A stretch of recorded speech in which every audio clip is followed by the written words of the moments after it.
Assalamualaikum warahmatullahi wabarakatuh. Waalaikumsalam warahmatullahi Waalaikumsalam wabarakatuh. warahmatullahi wabarakatuh. Baik teman-teman, pada kesempatan kali ini kita akan melakukan diskusi kembali mengenai materi dari pengauditan 2, yaitu aktivitas pengendali transaksi penerimaan kas, di mana dosen pengampu kita yaitu Bu Lulu.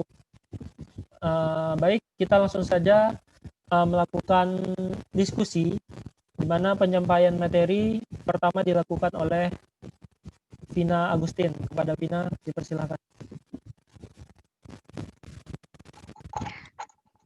Ya baik, saya di sini sebagai pembicara pertama. Materi kita pada hari ini yaitu tentang aktivitas pengendalian transaksi penerimaan kas.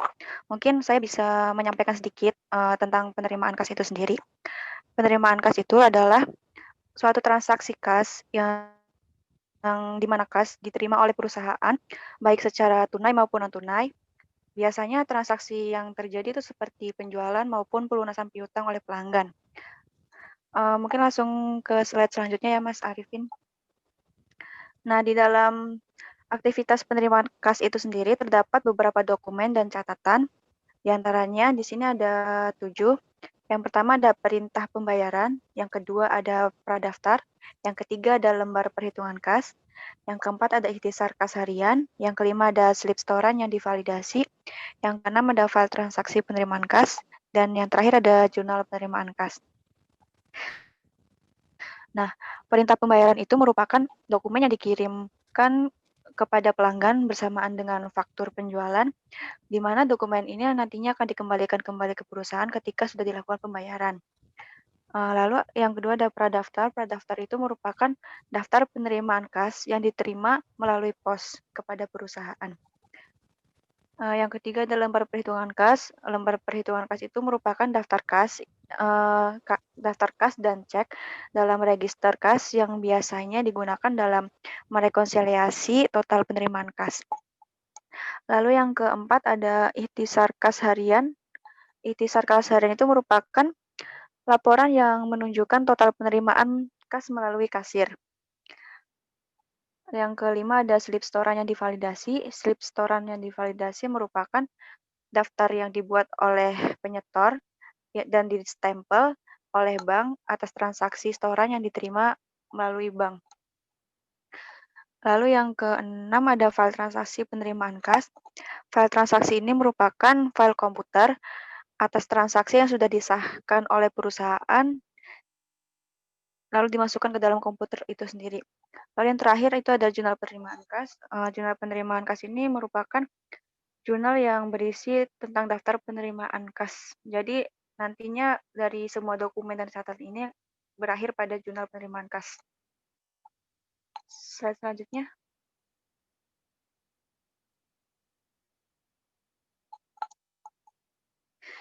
Nah, lalu di sini ada fungsi-fungsi dan aktivitas pengendalian.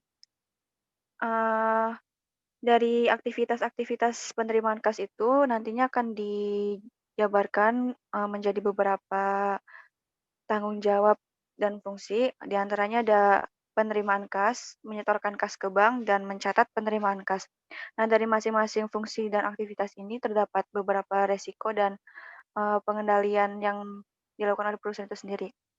Contohnya seperti menerima penerimaan kas dari pelanggan, itu resikonya bisa terjadi pencurian kas sebelum atau sesudah catatan penerimaan dibuat.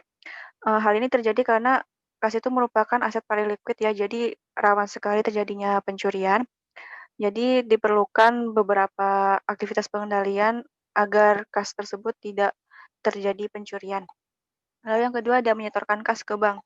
Nah, setelah dilakukan penerimaan kas yang berupa biasanya penerimaan tunai, nantinya kas tersebut akan direkap dan nantinya akan disetorkan ke bank. Nah, dalam aktivitas penyetoran ke bank ini juga terdapat beberapa resiko. Contohnya seperti pencurian ketika hendak menyetorkan ke bank, entah di jalan ataupun ketika masih di perusahaan atau di banknya. Nah, jadi diperlukan pengendalian di sini. Yang dijelaskan di sini contohnya seperti penerimaan kas disetorkan secara utuh setiap hari. Jadi setiap harinya akan dilakukan perekapan dan langsung disetorkan ke bank. Jadi tidak menunggu seminggu, 1 bulan ataupun 1 periode. Jadi setiap hari langsung disetorkan ke bank agar meminimalisir terjadinya pencurian tersebut. Lalu yang ketiga ada mencatat penerimaan kas. Setelah 2 aktivitas ini terselesaikan, hasil akhirnya akan dilakukan pencatatan penerimaan kas ke dalam jurnal penerimaan kas. Dalam mencatat penerimaan kas juga terdapat beberapa risiko, di antaranya seperti salah pencatatan, ataupun salah hitung. Nah, pengendalian yang bisa dilakukan, yang pertama itu ada pembatasan akses ke catatan akuntansi yang dibatasi dengan orang-orang tertentu saja, di mana transaksi yang di-input itu merupakan transaksi yang sah dan dicatat dan ada akses fisiknya. Jadi, segala transaksi yang dicatat ke dalam sistem itu sudah ada akses fisiknya seperti bukti transaksi fisik dan lain sebagainya. Lalu yang kedua ada kesesuaian jumlah di jurnal dengan slip bank. Nah, sebelum mencatat penerimaan kas ini kan terdapat aktivitas menyetorkan kas ke bank. Nah, ketika kita menyetorkan kas ke bank, otomatis bank juga akan mencatat total kas yang kita setorkan. Nah, ketika kita mencatat penerimaan kas ini, kita sesuaikan nih, apakah saldo akhir antara jurnal penerimaan kas kita dengan yang disetorkan ke bank ini sudah sesuai atau belum. Jika sudah sesuai, berarti tidak ada kesalahan pencatatan maupun salah hitung di sini. Hal ini bisa meminimalisir terjadinya salah hitung ataupun salah catat di akhir periode. Slide selanjutnya. Di sini juga terdapat beberapa contoh pengendalian fungsi penerimaan kas ya. Nah, fungsi yang pertama kan tadi seperti yang sudah saya jelaskan, yaitu fungsi penerimaan kas. Resiko salah saji yang sering terjadi tuh seperti penerimaan kas tidak diregister. Pengendalian yang bisa kita lakukan, contohnya menggunakan register kas atau peralatan di tempat penjualan. Atau juga bisa menggunakan pemantauan periodik prosedur penjualan tunai. Lalu resiko salah saji potensial yang selanjutnya itu ada penerimaan kas hilang atau digelapkan setelah diterima. Pengendalian yang bisa kita lakukan itu ada pemberian persetujuan cek yang ketat dan segera setelah penerimaan. Lalu yang kedua ada pembuatan pradaftar penerimaan melalui pos dengan segera. Mungkin cukup sekiannya materi yang bisa saya sampaikan. Mungkin teman-teman ada yang mau ditanyakan? Baik, teman-teman, jika ingin bertanya dipersilakan untuk bertanya. Jadi saya jelaskan pada kesempatan kali ini, setelah penyampaian materi, teman-teman yang ingin bertanya dipersilakan bertanya. Tetapi untuk pemateri akan menjawab pertanyaan tersebut pada akhir penyampaian materi. Maksudnya setelah semua telah menyampaikan materi, baru pemateri akan menjawab pertanyaan dari teman-teman. Silakan bagi teman-teman yang ingin bertanya. Saya mau bertanya sama Mbak Vina.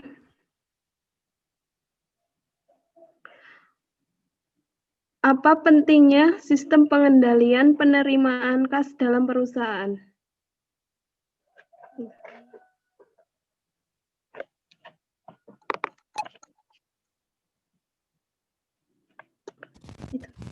Baik, saya ulangi ya pertanyaannya.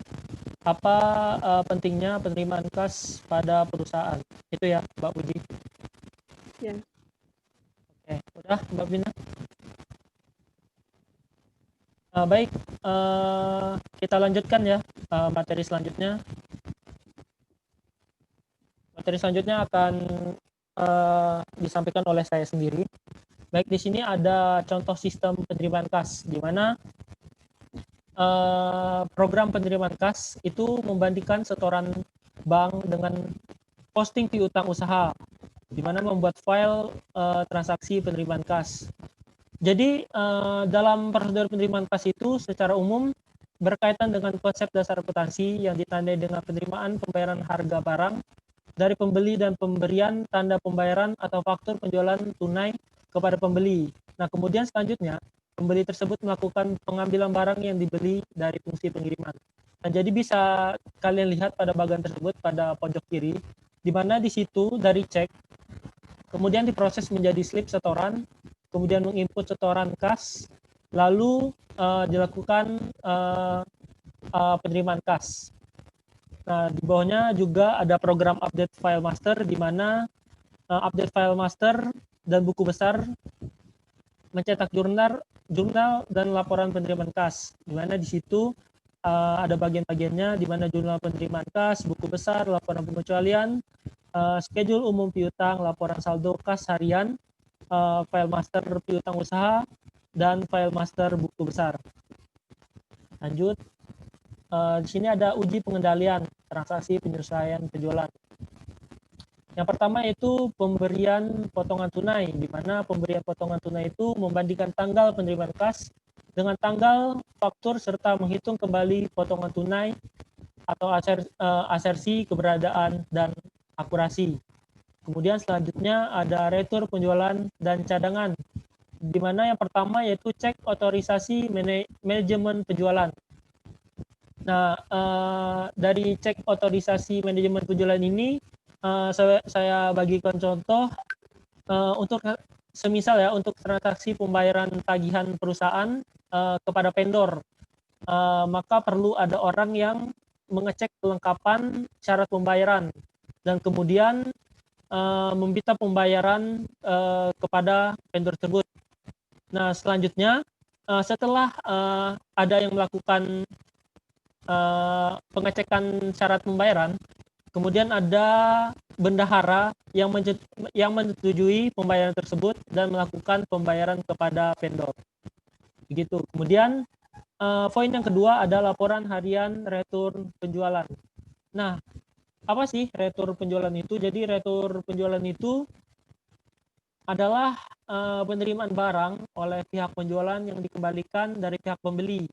Nah, kemudian pengembalian ini biasanya terjadi jika barang yang dikirim pihak penjual tidak sesuai dengan apa yang diinginkan pembeli atau mengalami kerusakan. Retur penjualan yang mengurangi piutang pihak pembeli. Nah, selanjutnya ada penentuan nilai piutang tak tertagih, di mana penentuan nilai piutang tak tertagih, yang pertama ada otoritas penghapusan piutang, dan yang kedua ada cek jurnal. Selanjutnya ada dokumen dan catatan.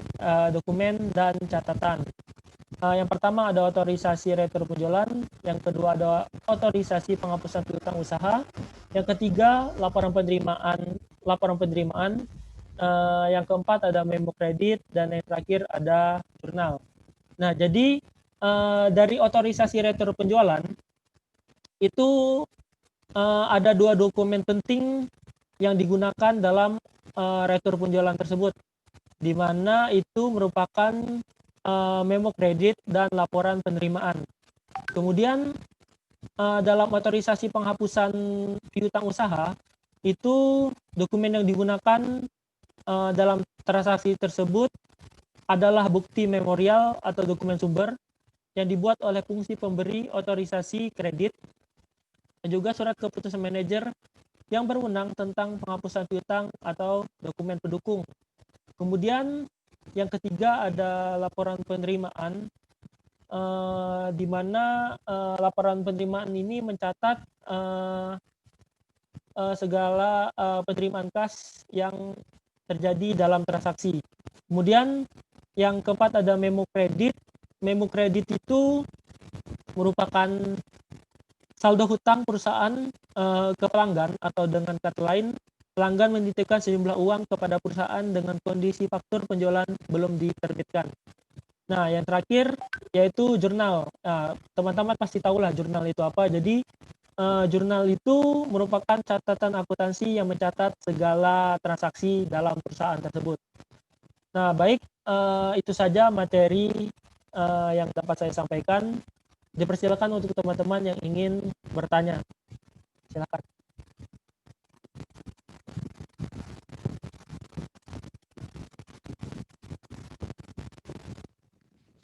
Silakan teman-teman yang ingin bertanya.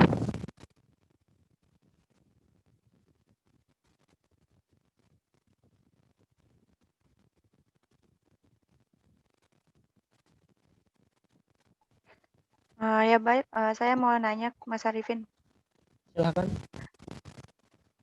Di dalam penentuan piutang tak tertagih ada otorisasi penghapusan piutang.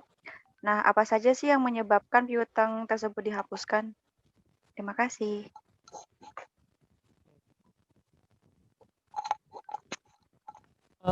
Baik, terima kasih atas pertanyaannya. Jadi saya simpulkan pada intinya pertanyaan Mbak Vina, apa yang menyebabkan piutang usaha dihapuskan, gitu ya Mbak? Iya benar. Oke, baik, terima kasih atas pertanyaannya. Kita lanjut ya kepada pemateri yang ketiga. Silakan.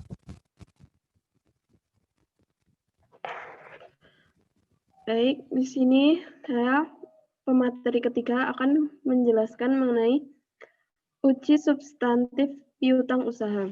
Nah, pada saat mengaudit, auditor itu mengaudit piutang usaha. Dan yang terkait dengan piutang usaha adalah penjualan.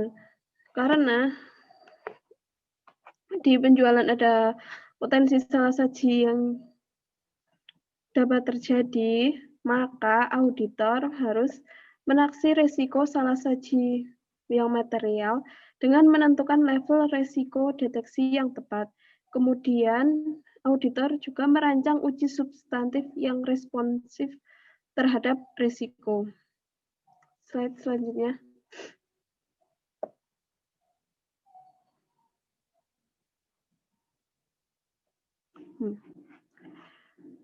Kemudian ada asersi yang terkait terhadap piutang usaha. Asersi yang pertama yaitu asersi keberadaan dan keterjadian. Risiko bawaan yang diakibatkan oleh asersi keberadaan dan keterjadian ini sangat signifikan karena terdapat masalah pengakuan pendapatan yang potensial, sehingga risiko bawaan yang ditaksir maksimum untuk asersi ini.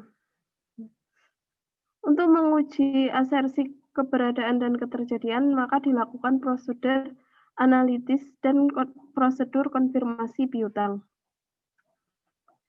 Asersi yang kedua yaitu asersi kelengkapan. Dalam asersi kelengkapan ini, penaksiran risiko bawaan pada asersi dapat dilakukan secara moderat. Risiko yang sering terjadi pada asersi ini adalah risiko lebih saji piutang dan penjualan yang lebih besar daripada kurang saji. Untuk menguji asersi kelengkapan, maka dilakukan prosedur analitis. Asersi yang ketiga yaitu asersi hak dan kewajiban.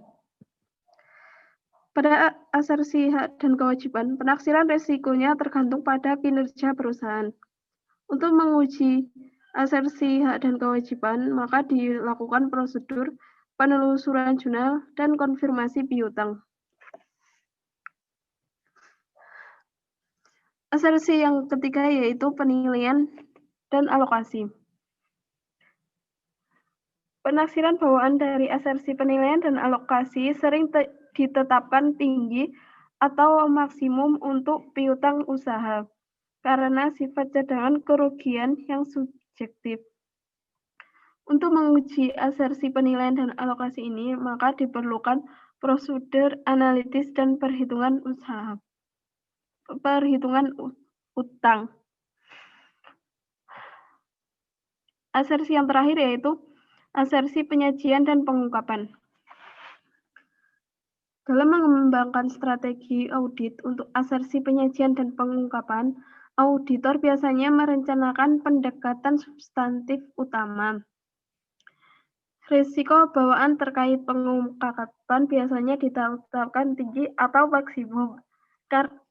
Karena prosedur analitis tidak efektif untuk menguji pengungkapan, maka ditekankan pada uji detail pengungkapan. Slide selanjutnya.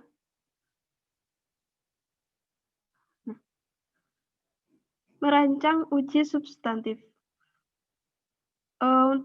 Dalam merancang uji substantif terdapat 5 langkah. Yang pertama yaitu prosedur awal, prosedur analitis, uji detail transaksi, uji detail saldo, dan yang terakhir pengujian perincian saldo melalui estimasi akuntansi.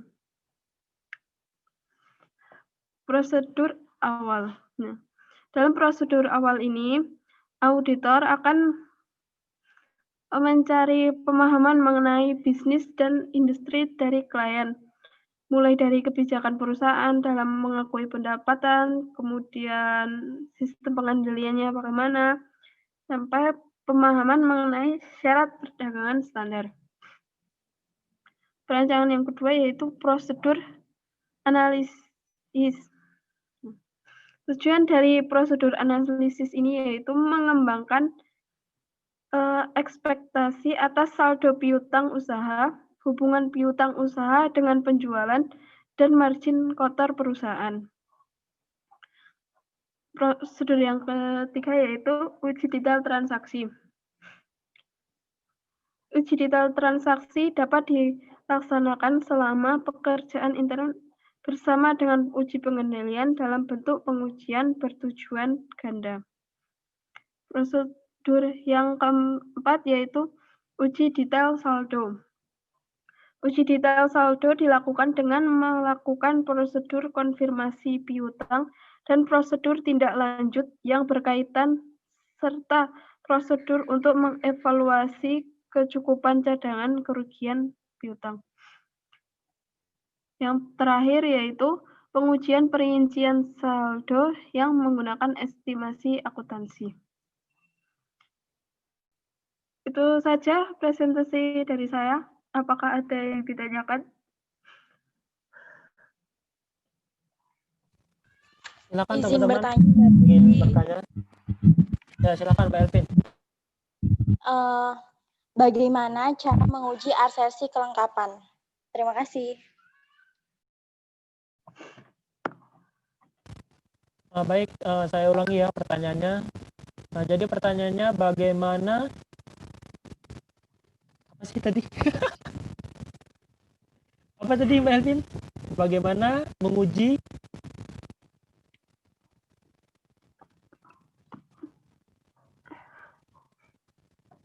Udah, Mbak Puji ingat nggak pertanyaannya? Ingat kok. Oke. Pertanyaannya dari Mbak Elvin yaitu bagaimana cara untuk menguji asersi kelengkapan? Nah, kalau gitu kita lanjut ke pemateri selanjutnya, pemateri keempat. Itu Mbak Helvin. Silakan Mbak Helvin.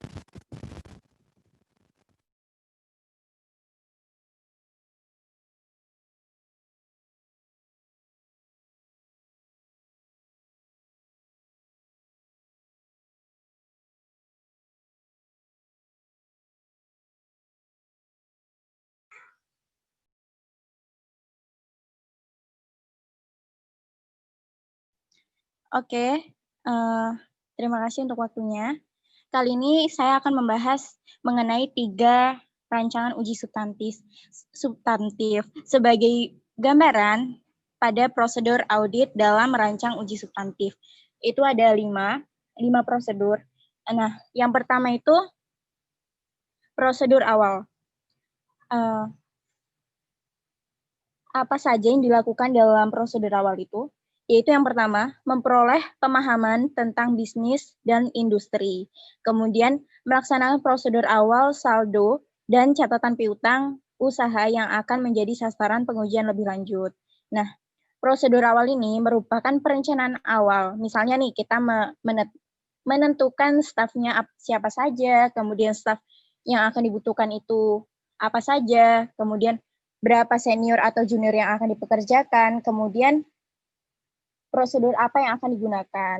Nah, lanjut yang kedua itu slide selanjutnya, yaitu ada prosedur analisis atau prosedur analitis, yaitu prosedur ini yaitu melihat laporan keuangan perusahaan yang akan diaudit. kita bandingkan neraca perusahaan ini dengan perusahaan lainnya, atau neraca tahun ini dengan neraca tahun lalu. Nah, jadi prosedur ini berupa analisis terkait pengujian audit, yang mana kita melakukan analisis atas laporan keuangannya saja, tidak dengan melihat dokumen-dokumen atau buktinya. Nah, apa saja sih yang dilakukan dalam proses analisis itu? Yang pertama itu ada mengembangkan harapan piutang usaha dengan menggunakan pengetahuan tentang aktivitas bisnis perusahaan, kemudian pangsa pasar, kemudian syarat perdagangan yang normal, dan riwayat hari perputaran piutang usaha. Nah, ada juga menghitung rasio yang berlaku dan dibutuhkan. Kemudian menganalisis rasio-rasio terkait harapan yang didasarkan tahun sebelumnya, data industri, nilai yang dianggarkan, dan data lainnya. Nah, setelah itu ada yang ketiga, itu ada prosedur ketiga, yaitu uji detail transaksi. Apa sih yang dilakukan dalam uji detail transaksi? Yang pertama itu, dia itu menelusuri sampel catatan transaksi penjualan dan piutang ke dokumentasi pendukung. Kemudian, menelusuri sampel transaksi pendapatan sejak pengiriman hingga pencatatan jurnal penjualan juga. Nah, pada uji detail transaksi ini juga dia tuh menelusuri sampel penerimaan kas dan retur penjualan hingga pencatatan ke catatan akuntansi. Nah, ada lagi, yaitu melaksanakan uji pisah batas untuk penjualan dan retur penjualan. Nah, apa sih yang dimaksud uji pisah batas? Yaitu pengujian dengan mencocokkan transaksi ke bukti atau dokumen ke laporan keuangan. Jadi disesuaikan antara laporan keuangan dengan bukti atau dokumen yang ada. Kemudian ada juga melaksanakan uji pisah batas penerimaan kas. Nah, uji detail transaksi ini di mana auditor ini akan mengecek apakah transaksi yang tercantum pada laporan keuangan didukung oleh bukti-bukti atau dokumen yang ada. Seperti yang saya jelaskan tadi, apa saja yang dilakukan. Nah, misalnya nih, sebagai contoh, perusahaan mencatatkan pada tanggal 15 November terjadi penjualan barang berupa satu unit motor NMAX nih, secara tunai, seharga 30 juta. Lalu kita cek apakah benar adanya transaksi tersebut. Jangan-jangan transaksi tersebut fiktif atau tidak ada kebenarannya. Nah, kemudian bagaimana cara kita melihat apakah transaksi tersebut benar atau tidaknya? Yaitu dengan cara mengecek dokumen pendukungnya atau bukti pendukungnya. Misalnya kita minta ke klien kita atau perusahaan terkait, invoice-nya ada atau tidak. Lalu kita cek transaksi uang masuknya ada enggak, gitu kan. Karena jika ada penjualan seharusnya akan ada kas masuk. Nah, apakah ada uang masuk sebesar 30 juta pada tanggal 15 November? Nah, jadi bisa kita simpulkan nih, bahwa uji detail transaksi ini adalah pengecekan transaksi per transaksi. Jadi penjualannya misalnya nih, dalam hal penjualan, misal dalam 1 tahun itu penjualannya terjadi 250 penjualan motor NMAX nih. Terus penjualan itu kita sampling atau kita pilih sebagai sampel. Misalnya kita pilih 10 penjualan terbesar seperti itu. Jadi itulah yang materi yang dapat saya sampaikan. Jika ada yang ditanyakan, dipersilahkan. Ya, silakan teman-teman yang ingin bertanya. Izin bertanya, Mbak Elvin. Ya, dipersilahkan. Tadi Mbak Elvin telah menjelaskan tentang prosedur analisis. Yang ingin saya tanyakan, bisa disebutkan beberapa manfaat mengenai prosedur analisis tersebut, Mbak? Terima kasih, Mbak. Iya. Baik, saya ulangi pertanyaannya. Silakan sebutkan beberapa manfaat dari prosedur analisis.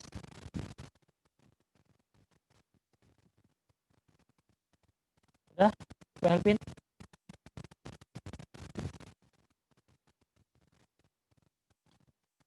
Pak Elvin, apakah sudah dicatat? Iya, sudah, Mas. Terima kasih. Baik, kita lanjut ya ke pemateri selanjutnya atau pemateri yang terakhir yaitu Mas Tian Atmaputra. Kepada Mas Tian, silakan.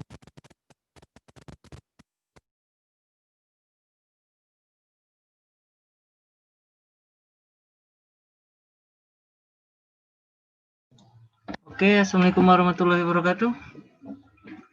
Saya di sini. Waalaikumsalam warahmatullahi wabarakatuh. Terima kasih, Mas. Ya. Baik, di sini saya mencoba menjelaskan tentang uji detail transaksi.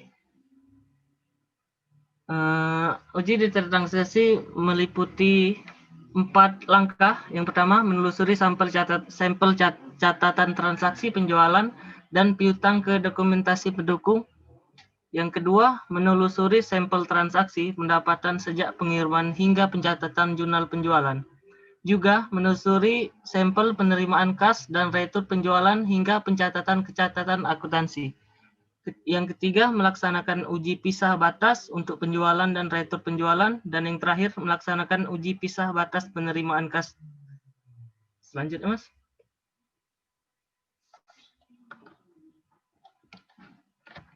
Yang selanjutnya, uji detail saldo. Uji detail saldo mempunyai 2 langkah untuk melakukan pengujian detail saldo. Yang pertama, mengonfirmasi piutang usaha. Konfirmasi piutang usaha adalah komunikasi tertulis secara langsung antara masing-masing debtor atau pelanggan dengan auditor. Biasanya konfirmasi piutang usaha ini diperlukan untuk mengurangi risiko audit ke tingkat yang cukup rendah bagi asersi laporan keuangan yang bersangkutan. Yang kedua, melakukan penyelidikan tentang penjualan atau penjaminan piutang usaha.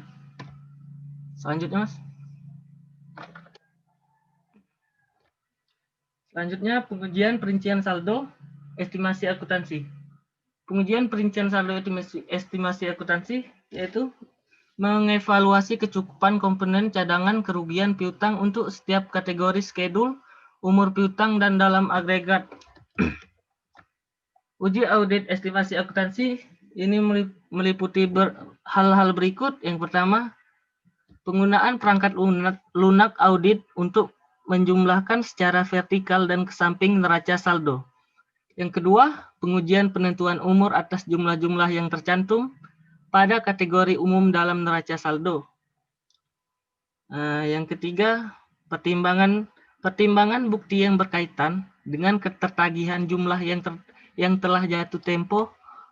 Contohnya, dengan membaca korespondensi dari pelanggan. Keempat, penilaian kelayakan presentasi yang digunakan untuk menghitung komponen penyisihan yang diperlukan pada setiap kategori, umur, dan kelayakan penyisihan secara keseluruhan.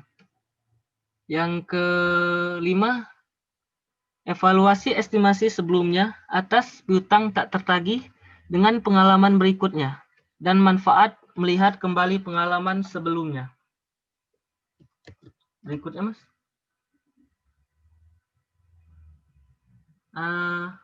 Selanjutnya, uji detail penyajian dan pengungkapan. Uji detail penyajian dan pengungkapan yaitu membandingkan penyajian laporan dengan standar audit.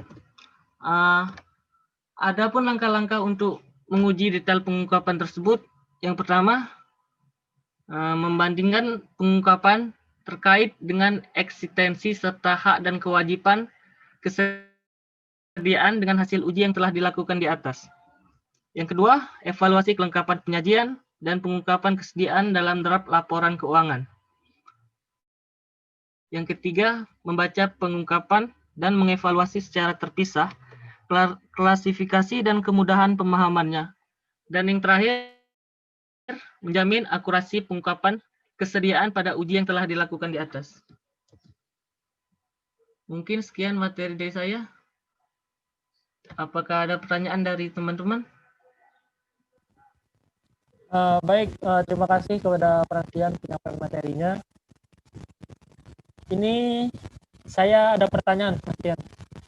Monggo, Mas.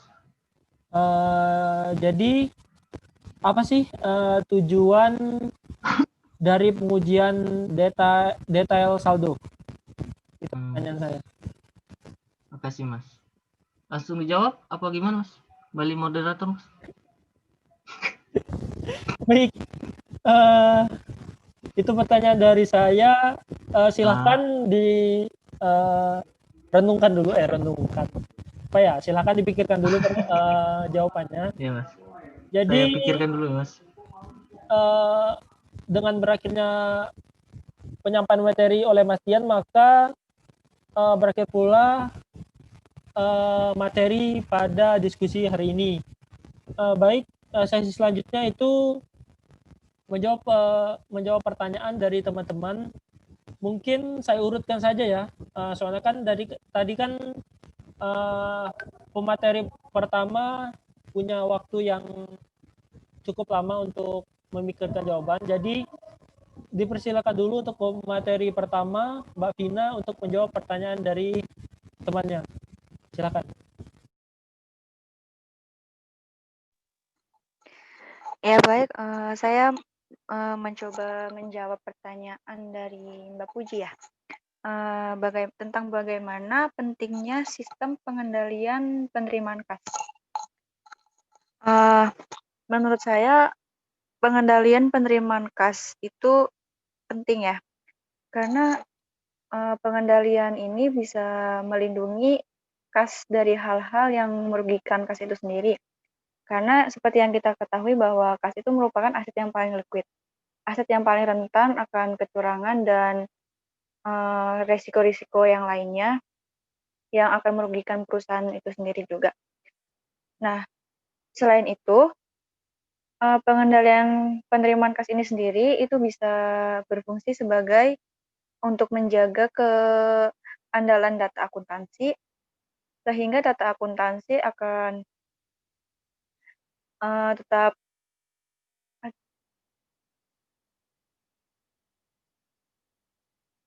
keluar. Saya ulangin.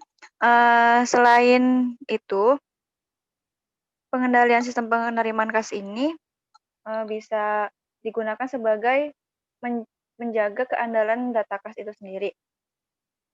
Lalu yang kedua ada memberikan efisiensi dalam penggunaan kas. Kita kan nanti akan mengetahui nih berapa penerimaan kas yang kita peroleh dalam satu periode. Jadi kita bisa melakukan efisiensi terhadap kas itu sendiri.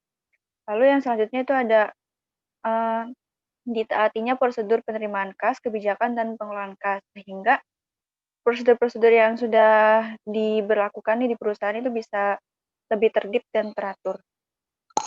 Mungkin jawaban dari saya seperti itu. Bagaimana Mbak Puji? Baik, bisa saya terima. Oke, terima kasih. Baik, lanjut ya ke materi kedua, yaitu saya sendiri. Tadi saya ditanya oleh Mbak Vina, jadi pertanyaannya apa saja yang menyebabkan piutang dihapuskan, gitu ya Mbak?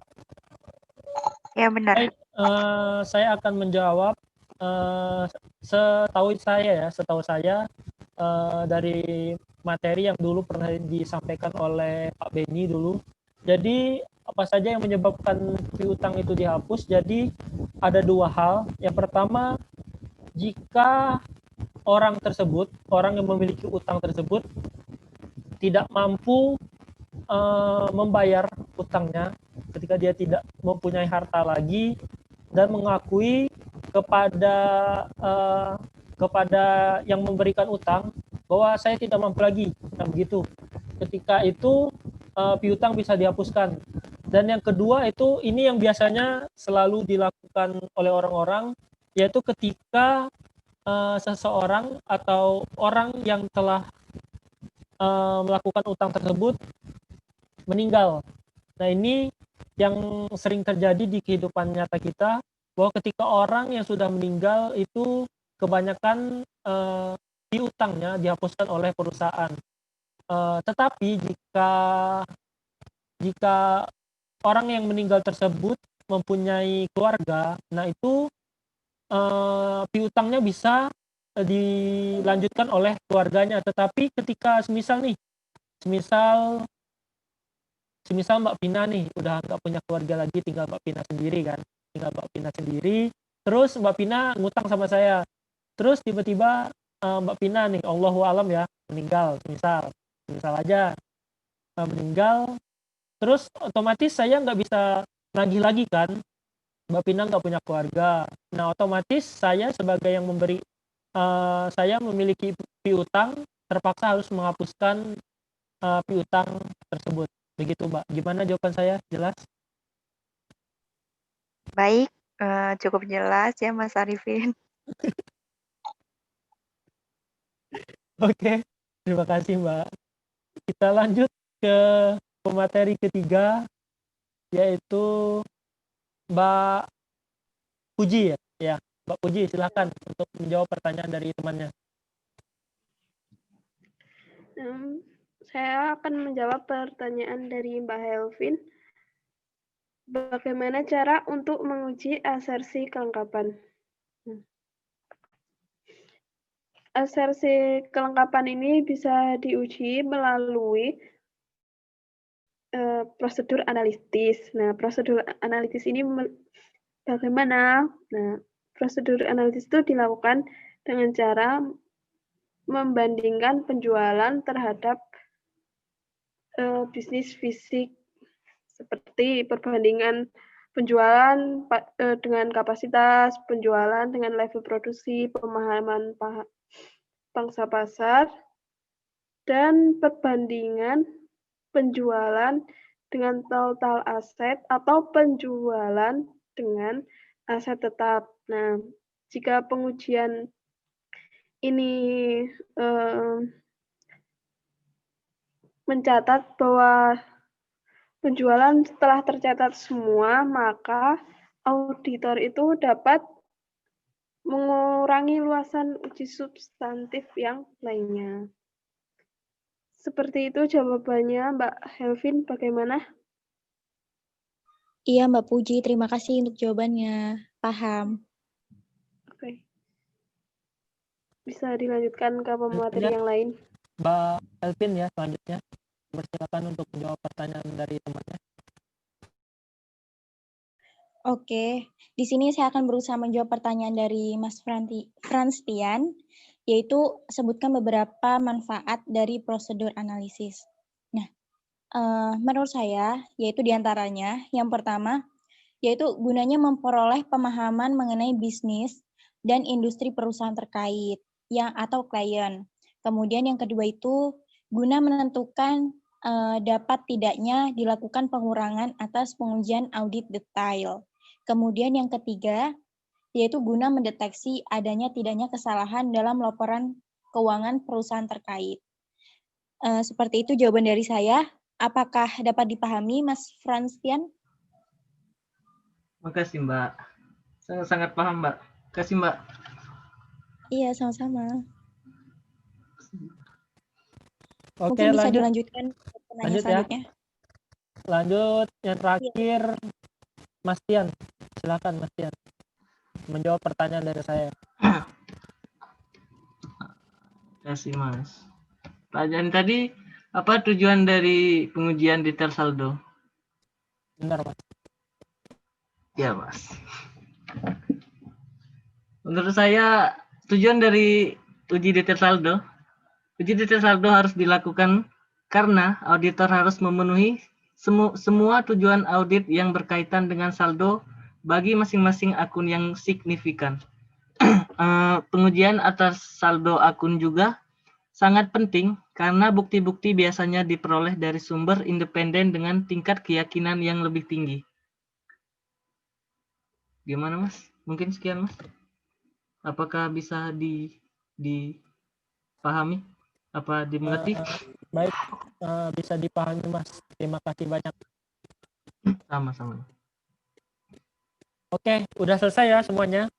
Sudah dijawab semua pertanyaannya. Jadi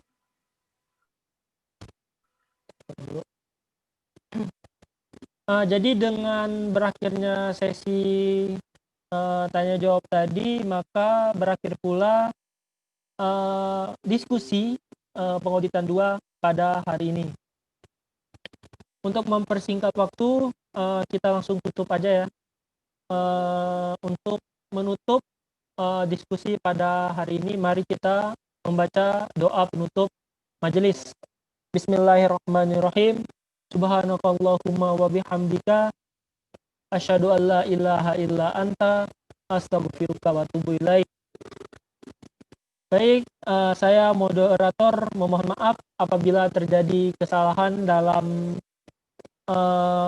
melakukan memimpin diskusi. Saya akhiri. Wassalamualaikum warahmatullahi wabarakatuh. Waalaikumsalam warahmatullahi wabarakatuh. Makasih Mas. Kasih Hidup mahasiswa. Mas Arifin. Hidup Mas. Hidup Mas. Mas. Terima kasih Mas. Yo. Terima kasih Mas.